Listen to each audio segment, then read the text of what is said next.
Hello bachcho, let's read the question. The question says in stroma, A. Enzymatic reactions incorporate carbon dioxide into the plant leading to ATP and NADPH2 formation.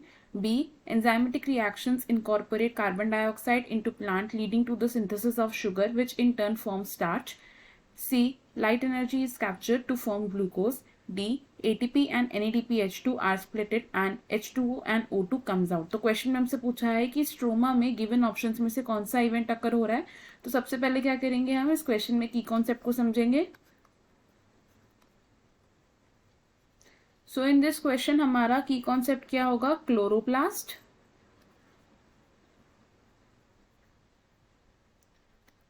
Chloroplast. अब chloroplast क्या होता है, chloroplast है एक green coloured plastid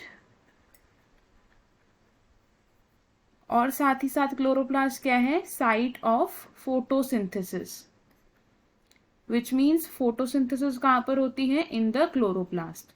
अब chloroplast का structure कैसा होता है, क्लोरोप्लास्ट क्या है, एक डबल मेम्ब्रेन बाउंड ऑर्गेनल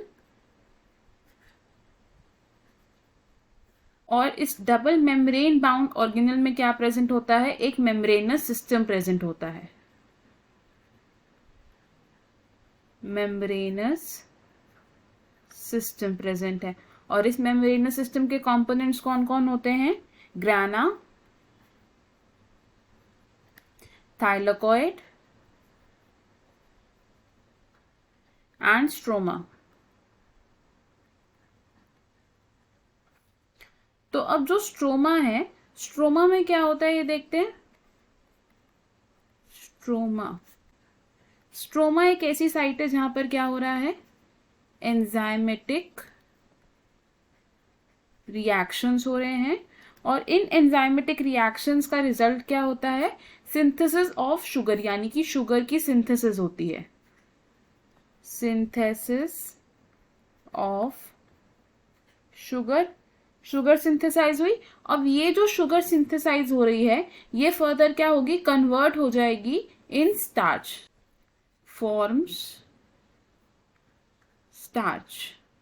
तो ये सेट ऑफ इवेंट्स कहाँ चल रहा है, इन द स्ट्रोमा. तो हमें हमारे क्वेश्चन का आंसर मिल गया. हमारे पास 4 ऑप्शंस थे.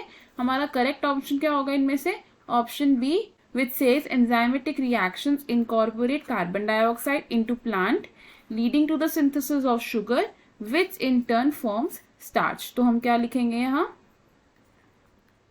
Option B is correct. बाकी ऑप्शंस क्यों रॉन्ग है ये देख लेते हैं.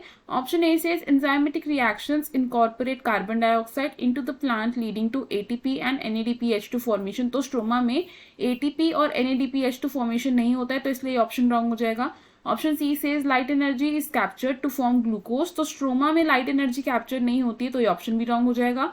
Option D says ATP and NADPH2 are splitted and H2O and O2 comes out. तो हाई एनर्जी मॉलिक्यूल्स की स्प्लिटिंग से वाटर और ऑक्सीजन रिजल्ट नहीं करते हैं तो ये ऑप्शन भी रॉन्ग हो जाएगा. सो हमारा करेक्ट और फाइनल आंसर क्या होगा इस क्वेश्चन में, option B. I hope you understood it well. All the best. Thank you.